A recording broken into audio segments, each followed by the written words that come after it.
Eu não pensei que isso fosse acontecer. Você existe.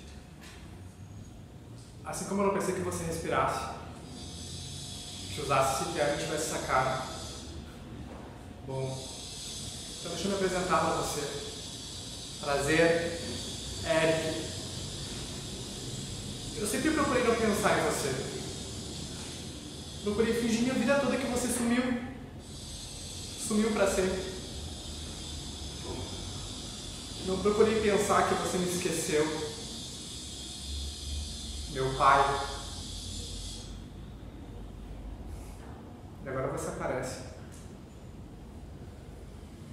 Um ser humano com os pelos tão castanhos quanto o meu. Eu só queria te ter desde o início comigo, entende? Queria que você tivesse me levado no hospital quando eu quebrei a perna. Queria ter visto você entrar de noite no meu quarto e ter me desejado uma boa noite.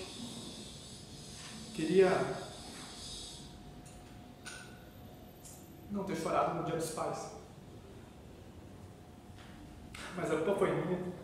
Eu não tive ânimo de levantar da cadeira e procurar em que buraco do mundo se tocou meu pai. Pra quê? Pra que se preocupar com uma pessoa que nunca procurou saber se seu filho estava bem?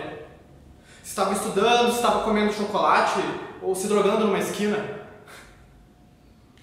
Pai, eu me sinto um monstro agora perto de você. E você?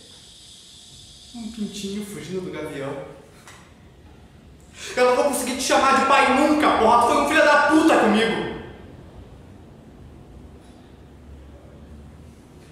Desculpa, mas tá difícil pra mim. Eu não sei se eu quero te ver de novo.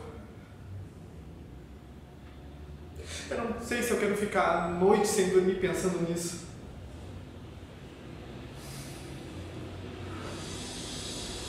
Desculpa. Tchau.